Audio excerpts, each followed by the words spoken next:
वालेकुम अस्सलाम, वालेकुम अस्सलाम। चलो भाई, moving to start now from where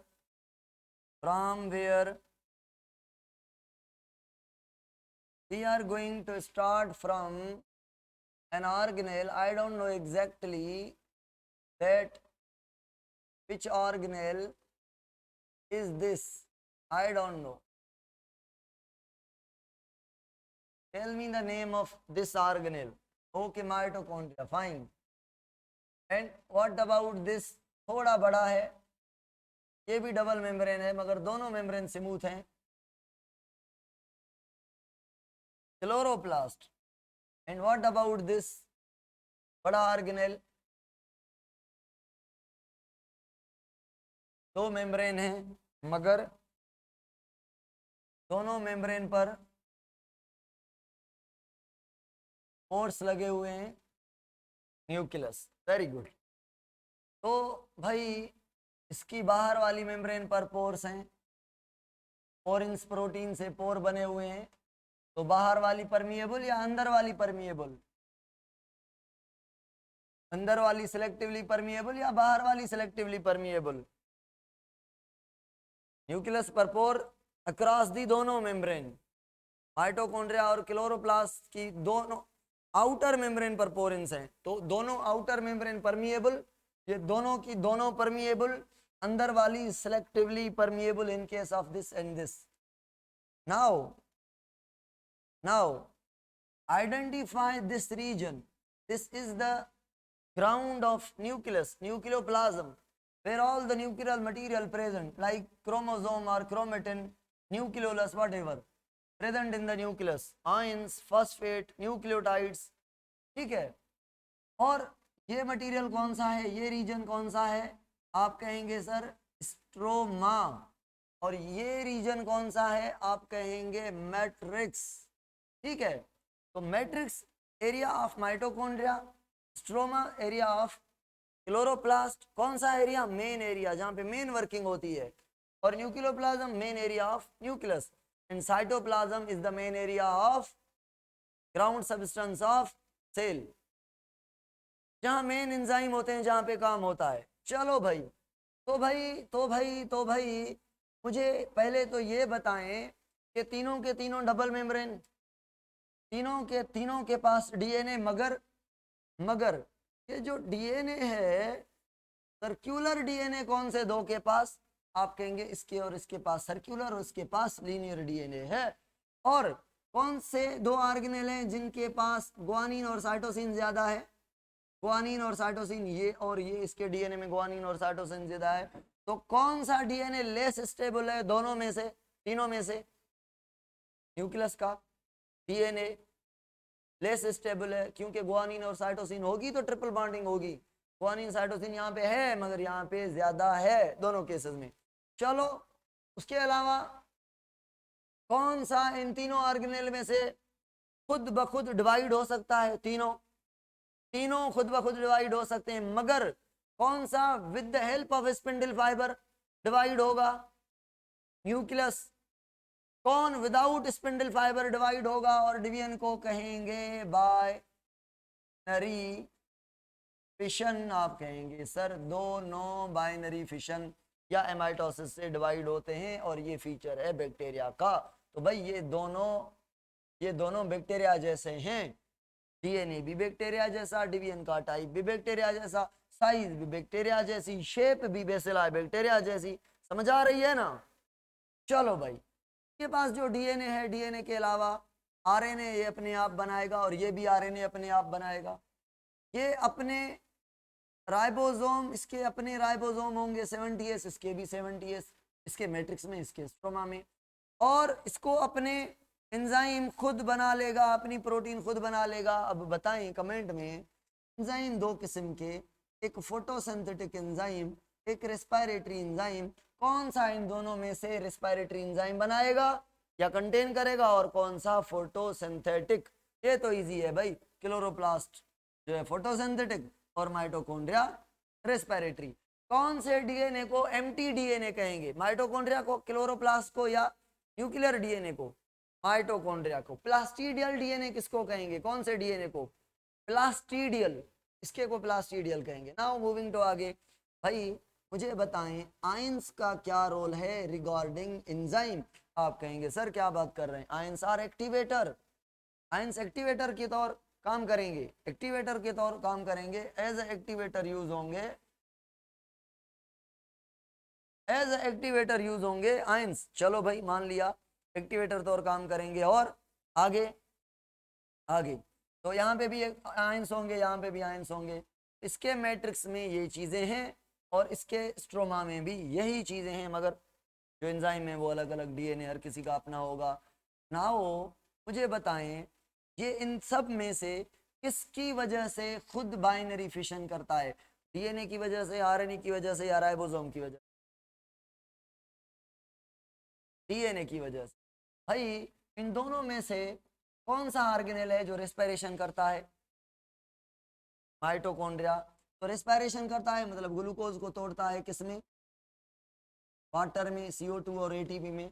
तो एटीपी मिल किसको कहेंगे, पावर हाउस ऑफ सेल किसको कहेंगे, जनरेटर ऑफ द सेल किसको कहेंगे, hollows of the suffocation, generator of the solar system, सुना है ना, ठीक है।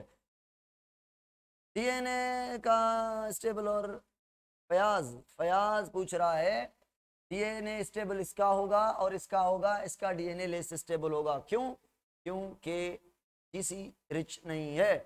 और एक और बात फयाज की बात से याद आई मुझे कि इस डीएनए के अंदर एक्सॉन होंगे, इंट्रॉन नहीं होंगे, इसके पास भी एक्सॉन होंगे, इंट्रॉन नहीं होंगे, और इसके पास एक्सॉन इंट्रॉन दोनों। Write the function of intron and exon in the comment section, right now. हाँ भाई चलो, अब कुछ बातें हैं, आप कहेंगे ये खामखा सीक्वेंस है और ये काम की informative part, exon translator, very good भूमिका। नाउ मूविंग टू फॉरवर्ड, ये क्या है भाई, ये क्या है, ये क्या है, आप कहेंगे सर थैलाकॉइड, आप कहेंगे ये क्या है, ये थैलाकॉइड, और मैं कहूँ थैलाकॉइड के ऊपर, थैलाकॉइड के ऊपर थैलाकॉइड, ये टोटल क्या बन गया, आप कहेंगे ग्रेनम, ग्रेनम, और मैं कहूँ ये भी ग्रेनम, हाँ भाई ये भी ग्रेनम, और ये भी ग्रेनम, हाँ भाई ये भी ग्रेनम, और ग्रेनम के बीच, ग्रेनम के बीच एक ये वाली थैलाकॉइड है, ये भी क्या है, थैलाकॉइड है, मगर इसको कहेंगे क्या, इसको कहेंगे इंटरग्रेना, तो ग्रेना के बीच कनेक्शन, ठीक है ये भी क्या, ये भी थैलाकॉइड है।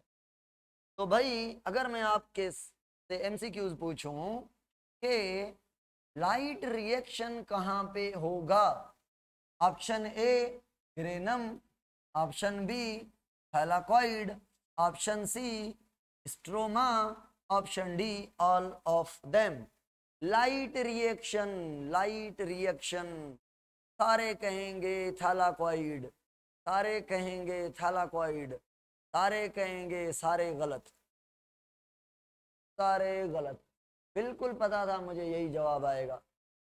अब कहेंगे क्यों गलत, स्ट्रोमा तो होगा नहीं, ग्रेनम होगा, क्यों, रीजन क्या है, लाइट रिएक्शन ग्रेनम होगा, रीजन क्या है भाई, आप कहेंगे सर ये जो थैलाकॉइड है ये कंटेन करती है क्या, पिगमेंट, क्या ये थैलाकॉइड पिगमेंट कंटेन करती है, इंटरग्रेना, नहीं, तो ये फोटोसिंथेसिस करेगी ये वाली, नहीं, ये नॉन फोटोसिंथेटिक है। तो मुझे बताएं अगर आप थैलाकॉइड कर रहे हैं इट मींस आप इंटरग्रेना की बात भी कर रहे हैं, क्योंकि ये भी मॉडिफाइड थैलाकॉइड है। अगर आप ग्रेना की बात कर रहे हैं it means only this thylakoid की बात कर रहे हैं, समझ आ रही है बात, ओ यस यस यस, ठीक है। तो keep your mind stress free, खोपड़ी को स्ट्रेस से बाहर रखें, सोच के बताएं क्यों मैच किए हैं दो ऑप्शन एक जैसे, ठीक है, ऐसे बस ठा करके दिया thylakoid, think about that first then answer me. चलो भाई एक और बात, एक और बात, अगर मैं थैलाकॉइड को बाहर निकालूं, ये थैलाकॉइड है, ये थैलाकॉइड है, तो थैलाकॉइड का बीच वाला ऐसा कहलाता है ये वाला ल्यूमिन, और यहाँ पे पानी भरा होता है, स्टोर होता है। ये जो जगह है मेम्ब्रेन यहाँ पर लगी होती हैं पिगमेंट, और पिगमेंट होती हैं पैकेट्स के अंदर। ये पैकेट बाहर ले आए और ये इसके अंदर क्या है, पिगमेंट्स हैं। तो एक एक तो पिगमेंट है, मगर पिगमेंट की सारी वेसिकल को क्या कहेंगे, सारे इस पैकेट जिसमें बहुत सारी पिगमेंट है इसको कहेंगे क्वांटाजोम। क्वांटाजोम क्या, क्वांटा मतलब लाइट, लाइट कौन एब्जॉर्ब करता है, पिगमेंट। सोम मतलब बॉडी, मतलब क्या हुआ, क्वांटाजोम का लाइट को कैप्चर करने वाली बॉडी, मतलब पिगमेंट यार, बस सीधा पिगमेंट। ठीक है, जो लाइट कैप्चरिंग करे उसको क्वांटाजोम कहेंगे। इस पर मुश्तमिल होगी, मेम्ब्रेन पर और पिगमेंट पर। एक पिगमेंट नहीं कह रहे क्योंकि बहुत सारी पिगमेंट हैं, इसलिए लाइट कैप्चरिंग बॉडी कह ली हमने। ठीक हो गया भाई। तो ये लाइट यहाँ पे है, तो लाइट रिएक्शन भी थैलाकॉइड में होगा, पर कौन सी थैलाकॉइड, जो ग्रेना बनाए। अलजी के अंदर थैलाकॉइड मिलकर ग्रेना नहीं बनाते और इंटरग्रेना भी नहीं होता। तो बताएं अलजी के क्लोरोप्लास्ट को ग्रेनल या एग्रेनल क्या कहेंगे, agranal chloroplast. Granal chloroplast found in the algae plant, fungi या animal. Granal, granal granal plant में, एग्रेनल अलजी में, कोई भी नहीं एनिमल में। तो भाई अब बात ये है, मुझे बताएं क्या माइटोकॉन्ड्रिया ने ग्लूकोज से एटीपी बनाई है, हाँ। और ग्लूकोज और एटीपी में से एक्टिव फॉर्म यानी काइनेटिक एनर्जी कौन सी है, और पोटेंशियल एनर्जी यानी स्टोर एनर्जी कौन सी है। ग्लूकोज पोटेंशियल है और एटीपी काइनेटिक है, समझ आ रही है ना। तो मुझे बताएं माइटोकॉन्ड्रिया ने क्या किया, ग्लूकोज को एटीपी में कन्वर्ट किया, यानी पोटेंशियल को काइनेटिक में, यानी एक केमिकल एनर्जी को दूसरी केमिकल एनर्जी में कन्वर्ट किया। तो बताएं ये केमिकल एनर्जी कन्वर्टिंग ऑर्गेनेल है कि नहीं है, है। ये एनर्जी कन्वर्टिंग है कि नहीं है, आप कहेंगे है सर। लाइट को एब्जॉर्ब करके ग्लूकोज बनाता है, सोलर एनर्जी को ग्लूकोज यानी केमिकल एनर्जी यानी पोटेंशियल एनर्जी में कन्वर्ट करता है। तो ये दोनों आर एनर्जी कन्वर्टिंग ऑर्गेनेल। भाई एक बात आती है यहाँ पे, एक टर्म यूज होता है यहाँ पे, देखें ये रेड मार्कर नजर आ रही है, semi autonomous cell organelle. Semi autonomous cell organelle क्या है, हाँ बता रहा हूँ, सेमी ऑर्गेनेल अभी लिखा है आंचल। देखें भाई, सेमी ऑटोनॉमस घर के जो अफराद होते हैं तीन किस्म के होते हैं। एक सारे के सारे बड़ों पर डिपेंडेंट होते हैं, छोटे छोटे बच्चे, और कुछ बीच वाले आपकी एज में, वो बड़ों पर भी डिपेंडेंट होते हैं और कुछ डिसीजन उनके अपने होते हैं। एक घर का बड़ा होता है, तो सेल में सबसे घर का बड़ा कौन सा है, जो सारे सेल को चलाता है, न्यूक्लियस। तो न्यूक्लियस है ऑटोनॉमस, न्यूक्लियस है ऑटोनॉमस, फुल इंडिपेंडेंट। और माइटोकॉन्ड्रिया का डिवीजन खुद कर सकता है, हाँ। आरएनए खुद बना सकता है, हाँ। डीएनए खुद रिप्लिकेट कर सकता है, हाँ। एंजाइम खुद, अपनी प्रोटीन खुद, हाँ। बहुत सारे डिसीजन इसके अपने हैं। मगर सेल जिसको जब तक ग्लूकोज ना दे, ऑक्सीजन ना दे, तो ये काम करेगा। तो ये सेल पर डिपेंडेंट भी है और खुद अपने काम खुद भी करेगा। तो ये क्या हो गया, हाफ डिपेंडेंट हाफ इंडिपेंडेंट। ये हो गया सेमी ऑटोनॉमस, और ये भी हो गया सेमी ऑटोनॉमस, क्योंकि वाटर, कार्बन डाइऑक्साइड, सारी चीजें फोटोसिंथेसिस के लिए सेल से लेगा, बाकी काम खुद करेगा। ठीक है, बहुत सारे डिवीजन वगैरह, ये वो डीएनए बनाना, आरएनए, एंजाइम वगैरह चीजें खुद बना लेगा। तो ये भी हो गया सेमी ऑटोनॉमस। इन दोनों को छोड़ के बाकी जो ऑर्गेनेल हैं वो हैं इंडिपेंडेंट, नॉन ऑटोनॉमस। वो कंप्लीटली रिलाय करते हैं, डिपेंडेंट होते हैं कहाँ पर, न्यूक्लियस पर। ये हाफ डिपेंडेंट है, हाफ इंडिपेंडेंट है। आप कैसे हैं, सेमी ऑटोनॉमस हैं या ऑटोनॉमस हैं घर में, या नॉन ऑटोनॉमस है। नॉन ऑटोनॉमस भी नहीं है, ऑटोनॉमस भी नहीं है, सेमी ऑटोनॉमस है। कैसे कैसे, पैसे आपके अबू के होते हैं, ठीक है, और पसंद आपकी होती है, ये चप्पल ऐसा खरीदना है, कपड़े ऐसे खरीद करने हैं, है ना। तो डिसीजन आपका होता है क्या करना है, कैसे खर्च करना है, हाँ। बाकी डिपेंडेंट उन पर हैं अभी तक। ठीक है, चलो भाई ये हो गया। उसके बाद एक और टर्म मुझे किसी ने पूछा, यहाँ पे नहीं पूछा किसी ने। चलो एक और बात मुझे बताएं, अगली स्लाइड पर चलते हैं। अगली स्लाइड पर चलते हैं।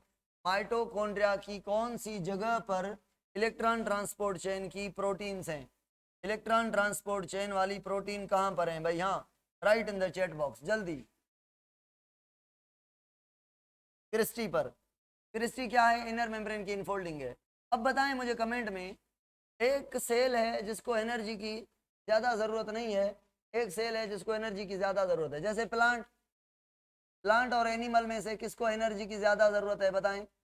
एनिमल घूमता है, फिरता है, खाता है, पीता है, सुनता है, भागता है, दौड़ता है, सोचता है, ये सारी चीजें प्लांट में नहीं है।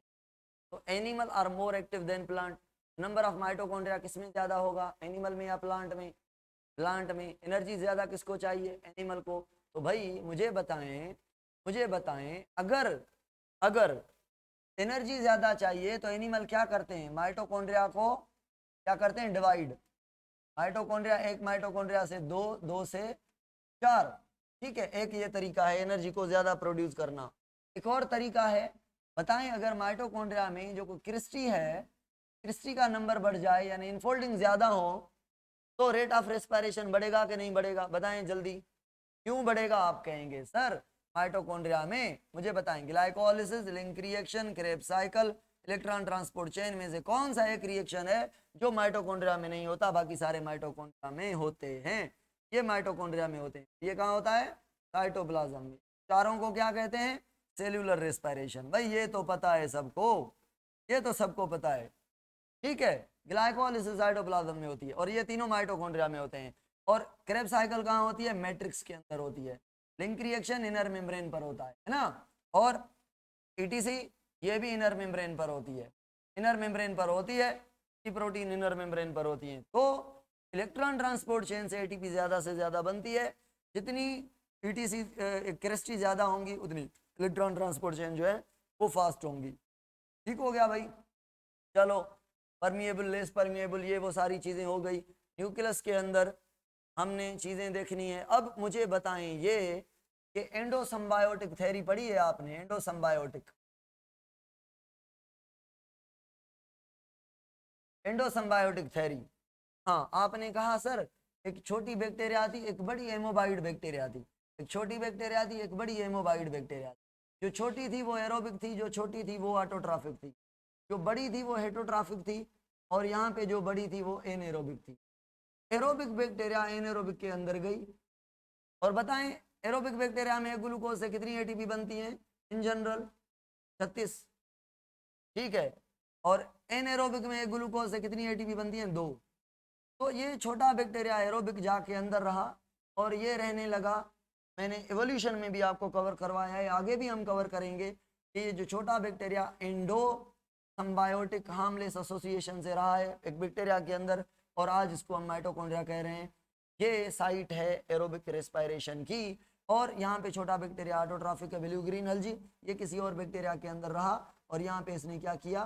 फोटोसिंथेसिस की, हेटरोट्रॉफिक बैक्टीरिया को भी फूड बना के दिया, आप भी यूज किया, और आज है हमारा ये सेल का क्लोरोप्लास्ट। तो क्लोरोप्लास्ट और दोनों माइटोकॉन्ड्रिया ये इवॉल्व हुए हैं किससे? बैक्टीरिया से। तो इनके बाप दादा बैक्टीरिया हैं, ये बैक्टीरिया से इवॉल्व हुई हैं। इसलिए कौन से प्रूव हैं कि ये बैक्टीरिया हैं? आप कहेंगे सर क्या बात कर रहे हैं? इनकी डिवीजन को देखें, binary fission without spindle fibre. इनके राइबोसोम को देखें 70s। इसके डीएनए को देखें सर्क्यूलर। इसके डीएनए को देखें इंट्रॉन नहीं है। इसके डीएनए को देखें कि जीसी रिच है।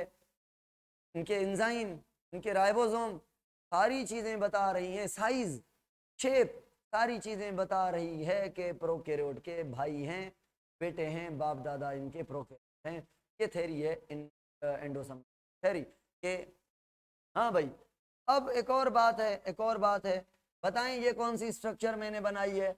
आप कहेंगे सर क्रिस्टी बनाई है, या आउटर मेम्ब्रेन, ये इनर मेम्ब्रेन। और ये क्या बनाया है मैंने? आप कहेंगे सर इलेक्ट्रॉन ट्रांसपोर्ट चेन बनाई है।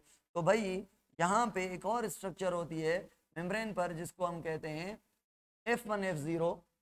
ठीक है, F1 F0, इसको चैनल को हम F0 कहते हैं और इसको हम F1 कहते हैं। और ये ऐसा कम्प्लेक्स है जहाँ पे से प्रोटॉन ट्रांसफर होते हैं।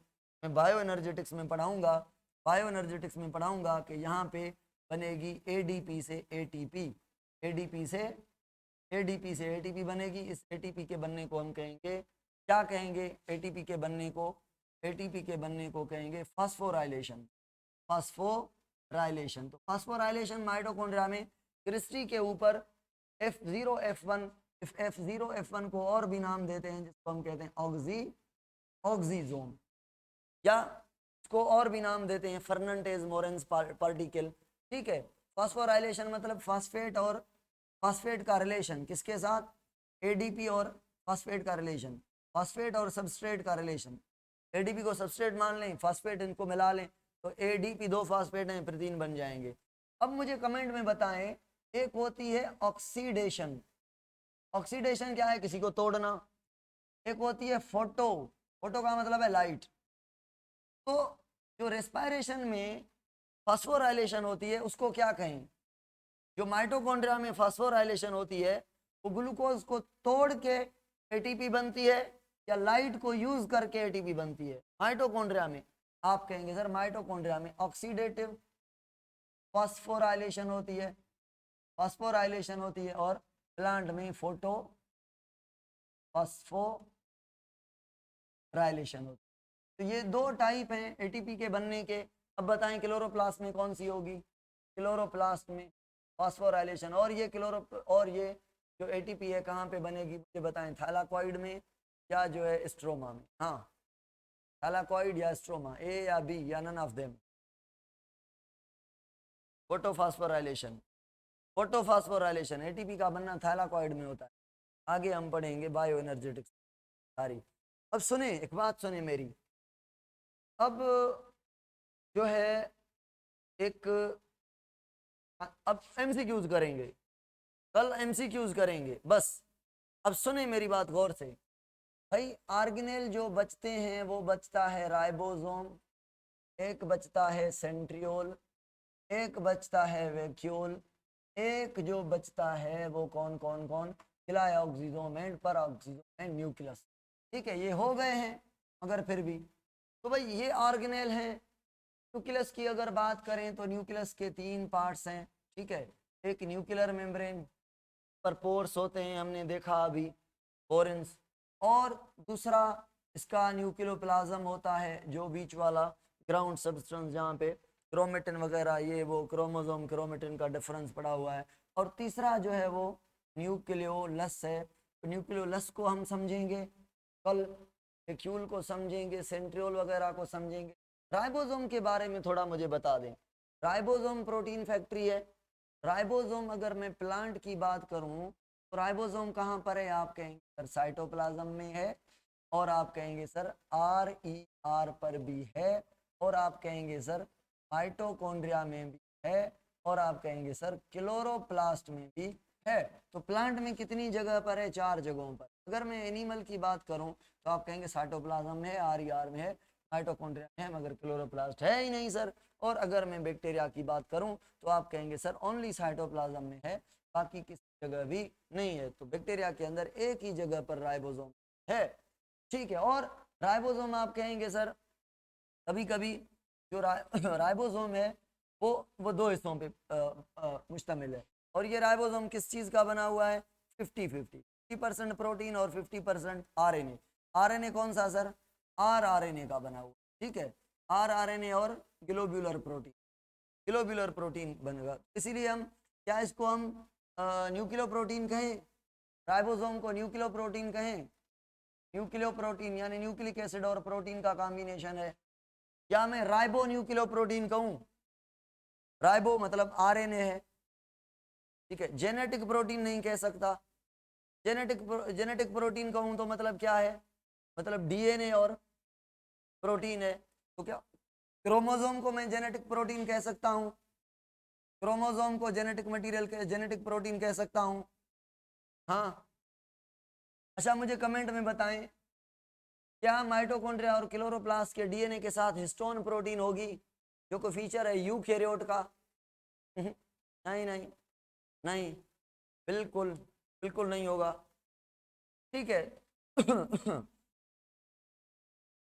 नहीं होगी, हाँ बिल्कुल नहीं होगी। और राइबोसोम के 2 पार्ट्स होते हैं, एक बड़ा पार्ट और एक छोटा पार्ट। जो छोटा पार्ट होता है वो केप टाइप होता है, इसको केप कहते हैं या स्मॉलर सब यूनिट, और बड़ा डोम टाइप होता है तो डोम या लार्जर सब यूनिट। एक होता है 60s और दूसरा होता है 40s। आप कहेंगे सर दोनों को मिला के ये तो 100s हो गया, इसका मतलब समझाता हूं मैं। मगर मगर ये जो गैप है ये, तो आप कहेंगे सर ये जो है ना ये जगह, ये तो साइज आप काउंट नहीं करेंगे ना, ये क्योंकि ये तो अंदर आ गई, अंदर उसके अंदर आ गई, केप के अंदर गई अली चली। तो ये कितना साइज है, ये 20% है जो आप काउंट नहीं कर रहे लार्जर सब यूनिट का। तो इसका भी 40, इसका भी 40, तो ये कुल मिला के कहलाएगा 80s। तो कितना परसेंट आउट ऑफ 100 से मर्ज हो गया केप में डोम का? 20%। और ये प्रोकैरियोट में कितना है आप कमेंट में बताएंगे कि प्रोकैरियोट में 70s कैसे बनता है, और डिफरेंस कितना है प्रोकैरियोट और यूकैरियोट के राइबोसोम का? Total 10s। एस का मतलब क्या है? इसका मतलब है स्वेडबर्ग, स्वेडबर्ग, या इसका मतलब है सेडिमेंट, सेडिमेंट मतलब अपनी जगह लेना। हाँ भाई मुझे कमेंट में तो बताएं कि ये माइटोकॉन्ड्रिया है, ये गोल्जी बॉडी है, ये गोल्जी बॉडी है, ये राइबोसोम है, ठीक है, और ये माइटोकॉन्ड्रिया है, ये क्लोरोप्लास्ट है। बड़े बन गए मुझसे, 1 मिनट। ये गोल्जी बॉडी है, ये राइबोसोम है, ये माइटोकॉन्ड्रिया है, ये क्लोरोप्लास्ट है, ठीक है, और ये जो है वो न्यूक्लियस है। हाँ भाई अगर ये गोल्जी बॉडी, ये राइबोसोम, ये माइटोकॉन्ड्रिया, ये क्लोरोप्लास्ट और ये न्यूक्लियस, अगर साइक्लोसिस को रोका जाए तो सबसे पहले सेल के बॉटम में कौन सेडिमेंट होगा, पहुंचेगा? जो बड़ा होगा, हैवी होगा, न्यूक्लियस नंबर 1 पर आएगा, दूसरे नंबर पर क्लोरोप्लास्ट आएगा, तीसरे नंबर पर माइटोकॉन्ड्रिया आएगा, चौथे नंबर पर कौन आएगा? गोल्जी क्यों नहीं? आप कहेंगे सर गोल्जी लिपिड की बनी हुई है, और लिपिड के बनने से इसकी जो डेंसिटी है वो डेंसिटी क्या है? लो है, तो ये तैरती रहेगी, फ्लोट करेगी चौथे नंबर पे, यानी लास्ट में राइबोसोम आए, ठीक है। अगर मैं कहूं अभी साइक्लोसिस को स्टार्ट करें, साइक्लोसिस जो सेल के अंदर मूवमेंट होती है, तो सबसे पहले कौन उड़ जाएगा? आप कहेंगे सर पहले राइबोसोम ऊपर जाएगा सबसे पहले, दूसरे नंबर पर सर माइटोकॉन्ड्रिया ऊपर जाएगा क्योंकि छोटा है, तीसरे नंबर पर सर क्लोरोप्लास्ट ऊपर जाएगा, और चौथे नंबर पर फाइनली न्यूक्लियस ऊपर जाएगा, ठीक है। तो कौन नीचे होगा सबसे, कौन ऊपर होगा, कौन और ऊपर होगा, कौन सबसे ऊपर होगा? तो न्यूक्लियस नीचे, क्लोरोप्लास्ट ऊपर, माइटोकॉन्ड्रिया ऊपर, राइबोसोम सब, ठीक है। तो भाई ये जो अपने वेट के अकॉर्डिंग, वेट के अकॉर्डिंग अपनी पोजीशन ले रहे हैं कि सबसे ऊपर कौन है, सबसे नीचे कौन है, अपनी अपनी पोजीशन अकॉर्डिंग टू वेट, ये कहलाती है सेडिमेंटेशन, सेडिमेंटेशन। अब एक सेडिमेंटेशन है साइक्लोसिस के दौरान, साइक्लोसिस के दौरान एक है विदाउट साइक्लोसिस, विदाउट साइक्लोसिस तो सब नीचे आके तब के पड़ेंगे। ड्यूरिंग साइक्लोसिस सबसे नीचे कौन होगा? न्यूक्लियस, उसके ऊपर क्लोरोप्लास्ट, उसके ऊपर माइटोकॉन्ड्रिया, उसके ऊपर सबसे ऊपर राइबोसोम। वेट के अकॉर्डिंग अपनी जगह लेना is called as sedimentation. Centrifugation क्या है? सेंट्रीफ्यूगेशन गोल गोल चक्कर लगाना, सेंट्रीफ्यूज मशीन होती है जो आर्टिफिशियली साइक्लोसिस की तरह मूवमेंट करवाती है। हाँ जैसे जूसर मशीन है, बिल्कुल इस टाइप। सेल के अंदर भी साइक्लोसिस ऐसे होती है, साइक्लोसिस नेचुरल सेंट्रीफ्यूगेशन है, और आप सेंट्रीफ्यूगेशन कह रहे हैं मतलब ये आर्टिफिशियल साइक्लोसिस की तरह मूवमेंट है। अच्छा साइक्लोसिस कौन करवाएगा बताएं, साइक्लोसिस कौन करवाएगा? कमेंट में बताएं। हाँ आप कहेंगे सर साइटोस्केलेटन, तो भाई साइटोस्केलेटन तो करवाएगा। साइटोस्केलेटन तो 3 चीज़ों को कहते हैं ना, एक किसको कहते हैं साइटोस्केलेटन? माइक्रोट्यूब्यूल को, एक माइक्रोफिलामेंट को, और एक इंटरमीडिएट फिलामेंट को। इसका काम है साइक्लोसिस करवाना, ये हम कल सीखेंगे। माइक्रोफिलामेंट क्यों भाई? क्योंकि एक्टिन कॉन्ट्रैक्टाइल प्रोटीन इसमें है, ठीक है। ये भी प्रोटीन है माइक्रोट्यूब्यूल, ट्यूबुलिन प्रोटीन का बना हुआ है। ट्यूबुलिन इंटरमीडिएट फिलामेंट भी वाइमेटन प्रोटीन, ये बना हुआ है मुख्तलिफ टाइप के प्रोटीन का, जिनको मिला के वाइमेटन कहते हैं, और ये ब्रांचेड होता है ब्रांचेड होता है बड़ा और इरेग्युलर होता है और ये फिक्स होता है, कभी भी टूट के जुड़ता नहीं, असेंबल डिसेंबल नहीं होता, फिक्स होता है। ये बन के टूट सकते हैं, बन के टूट असेंबल डिसेंबल हो सकते हैं, ये भी फिक्स होता है। मतलब असेंबल और डिसेंबल होता है मगर एक जगह पे होता है, एक जगह पे होता है मगर मूवमेंट करवाता है किसकी, सेल के पार्ट्स की, ऑर्गेनेल की। कैसे?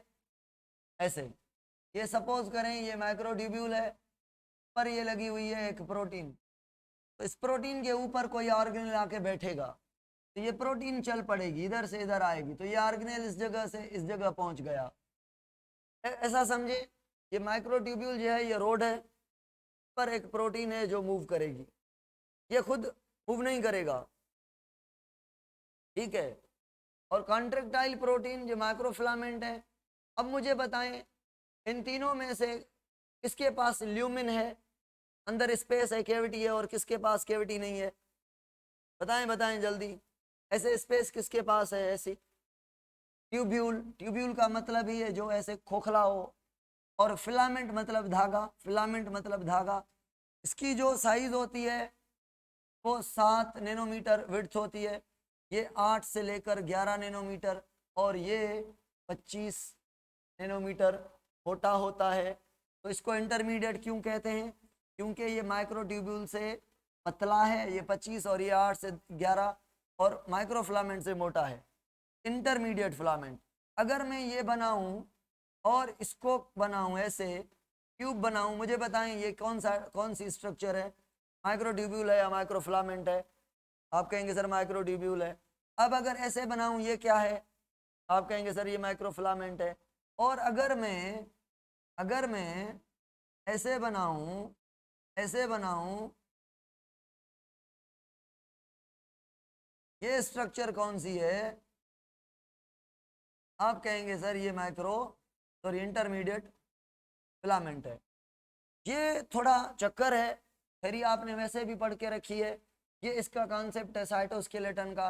अगर मैं अब पूछूं फेगोसाइटोसिस कौन करवाएगा? बताएं कमेंट में।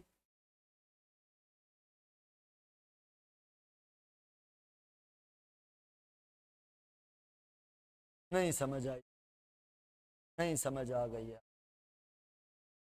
नहीं समझ आ। चलो, कॉन्ट्रैक्शन कौन करवाएगा मसल की? कॉन्ट्रैक्शन और सेल की शेप कौन चेंज करवाएगा? माइक्रोफिलामेंट। और अगर पूछूं ना, शेप को मेंटेन कौन करेगा? मेंटेन कौन करके रखेगा, फिक्स कौन करके रखेगा? तो ये है इंटरमीडिएट फिलामेंट का काम। जैसे ना टेंट होता है, टेंट होता है, लकड़े लगे होते हैं, और उन जो जो लकड़े होते हैं उनके ऊपर एक कपड़ा जो है वो ऐसे स्ट्रक्चर बनाता है। अब अगर ये जो लकड़े हैं, ये डंडे हैं, एक जितने हो तो ये कपड़ा कैसे खड़े होगा? ऐसे खड़ा होगा। अगर ये लकड़े हम नीचे ऊपर कर रहे हैं तो जो इसकी शक्ल बन रही है वो ऐसे बन रही है। तो जो सेल की शेप को फिक्स करके रखेगा वो फिक्स कौन सा है? इंटरमीडिएट फिलामेंट है, ये फिक्स करके रखेगा। मगर कहीं से अंदर खींचना, कहीं से बाहर धक्का देना, कॉन्ट्रैक्शन करना, ये सारे माइक्रोफिलामेंट के काम के। तो फेगोसाइटोसिस कह लें, सीडोपोडिया बनाना कह लें, ठीक है। ये मेम्ब्रेन को खींचना है ना, धक्का देना और खींचना, ये माइक्रोफिलामेंट एक्टिन का काम है, क्योंकि ये एक्टिन की बनी हुई है। समझ आ रही है? और शेप चेंज करना, शेप चेंज करना, कॉन्ट्रैक्शन करना, फेगोसाइटोसिस करना, हेमोबाइट मूवमेंट करना, सीडोपोडिया बनाना।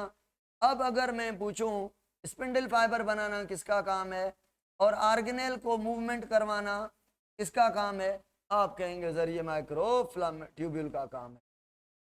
समझ आ रही है? कल इस पर एमसीक्यूज करेंगे, कोई एंगल नहीं छोड़ेंगे, फिर आपको और कवर हो जाएगा। और अगर एक कॉन्सेप्ट है जो आप जिससे डरते हैं, सेंट्रोजोम, तो भाई सेंट्रोजोम किसका बना हुआ है?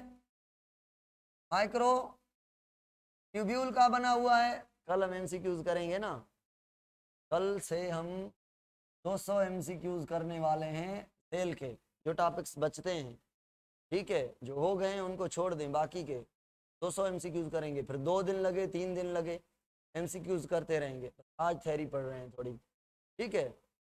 हाँ, ग्रुप में भेजूंगा, जो पुराने लेक्चर हैं वो सुन लें या रीडिंग कर लें, या पुरानी आपको थ्योरी तो पड़ी हुई है, ठीक है। चलो, तो सेंट्रोजोम है वो माइक्रोट्यूब्यूल का, और माइक्रोट्यूब्यूल कौन सी प्रोटीन का बना होता है? ट्यूब्यूलिन प्रोटीन का बना होता है। अब ये माइक्रोट्यूब्यूल 3 आपस में अरेंज होंगे। 3 माइक्रोट्यूब्यूल कैसे? ये 1, ये 2, ये 3। अगर इसको मैं, ये 3 नजर आ रहे हैं तो ये कौन सी साइड है? ये वाली साइड है, या ये फ्रंट वाली साइड नजर आ रही है आपको? फ्रंट वाली। अगर मैं ऐसे बना रहा हूं माइक्रोट्यूब्यूल 3, अब बताएं कौन सी साइड नजर आ रही है? अब आप कहेंगे हमें साइड नजर आ रही है कौन सी? ये साइड वाली, ठीक है। तो अगर सपोज करें मैं ये 3 और ये फिर 3, ये फिर 3, ये फिर 3 और 3, 1 2 3 4 5 6 7, 1 मिनट,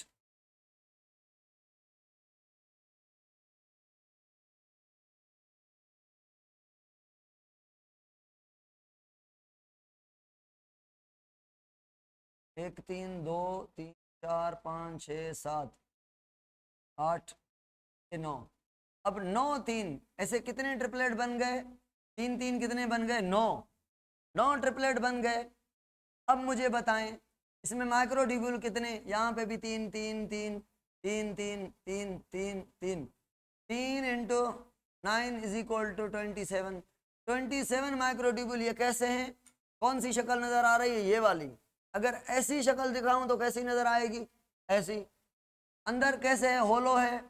तो ये 9 जो माइक्रोट्यूब्यूल से होलो स्ट्रक्चर बड़ी है, सिलेंड्रिकल है, ट्यूब्यूल टाइप है, इसको हम कहते हैं सेंट्रोजोम। और आपको पता है at the time of cell division ये स्प्लिट होता है सेंट्रोजोम किसमें? सेंट्रोजोम डिवाइड हो जाता है सेंट्रियोल में। 2 पेयर होते हैं सेंट्रियोल के, और वो जो सेंट्रियोल होते हैं वो स्पिंडल फाइबर बनाते हैं, ठीक है। डिवीजन में हमने अच्छे तरीके से पढ़ा था, सेल डिवीजन में। अगर मैं पूछूं ट्रिपलेट कितने हैं तो आपका जवाब क्या होगा? अगर मैं पूछूं माइक्रोट्यूब्यूल कितने हैं तो आपका जवाब क्या होगा? और अगर मैं आपसे पूछूं, चलो चलो ठीक है भाई, बस आज के लिए काफ़ी है, कल आगे पढ़ेंगे कुछ चीज़ें। कल एमसीक्यूज कल से करेंगे। बी प्रिपेयर, एक रीडिंग ले लें, अपने आप पर ट्रस्ट रखें, अपने आप पर फोकस करें, अपने आप को अच्छा समझें। एमसीक्यूज में न्यूक्लियस की एक भी पॉइंट नहीं रहेगी। सेल मेम्ब्रेन का कोई एरिया छोड़ा है मैंने? बताएं। सेल वॉल का कोई एरिया छोड़ा है? गोल्जी बॉडी का कोई एरिया छोड़ा है? तो ये टॉपिक कैसे रहेंगे? अब सारे मिक्स एमसीक्यूज करेंगे और एकदम लश कॉन्सेप्ट हो जाएंगे आपके, ठीक है। कल मैं पहला क्लास लूंगा इंशाल्लाह। इंशाल्लाह। All the best, thank you, Allah Hafiz.